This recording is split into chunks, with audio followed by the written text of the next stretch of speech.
Hello, I'm Dr. John Smelser, and welcome to another episode of Ahtna Mythology. Um, it was February 7th, 2024 the other day. It was the 1-year anniversary of me finishing my cancer treatment, and I'm happy to say that in that 1 year, cancer hasn't returned, and I've regained all my hair and my weight and my muscle that I lost from the 6 months plus of chemo. So I wanted to get back to recording these. So, we talked about how our myths describe how the world was made. How did light come into the world? Where did the sun, moon, and stars come from?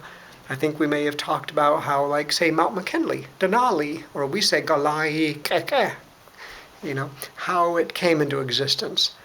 But our myths do lots of things. One thing it does is talk about, respecting the world around us, the animals, the things we hunt, the things we kill to eat, but you have to have respect for it. If you don't, they might dry up, they might disappear. They may not offer themselves to us anymore because we've been respectful, and that's why they come out and offer themselves to us, if it's a moose or a caribou or whatever. I remember one story that's one of my favorites. It's one of my favorites for its horror. It's, Stephen King-like nature. And it's a story of these two boys. Teenagers, teenagers. I was one once. And they go out ptarmigan hunting. Ptarmigan's kind of like a white grouse, about the size of a chicken, very good to eat. They turn white in the winter so that they can camouflage in the snow and, harder to find. Well, they set these traps to catch some ptarmigan. And the next day they came out to check on them, and they had caught one, a little snare around his leg. And normally you would just club it to death or wring its neck or something to finish it off, put it out of its misery, and take it home to eat it.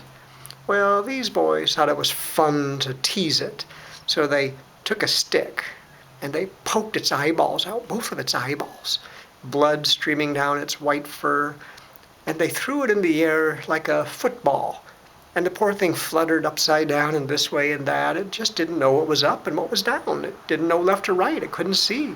So it kept crashing into the ground, and they would pick it up and do it again and laugh and thought it was all so funny. And they did this until they noticed it was getting dark. The sun was starting to go down. So they packed up and went home. But they left that poor ptarmigan to just die of its suffering and its pain that they inflicted. Well, the next morning, those two boys woke up sick as heck. They were just really sick, and, they didn't know what was going on. And the family called a shaman, the medicine man, to come, and the medicine man did all his magic, everything he could do. By noon, the boys' eyeballs were bleeding. Blood was coming out of their eyeballs. And he said, I don't know what they did, but they certainly broke some taboo. One of our most important rules, they broke it. I don't know what it was, but they broke it. Well, by the end of that day, those two boys were dead. They had died for what they had done to that animal, for not using what they killed. And we have lots of stories. I'll share a few more like that soon.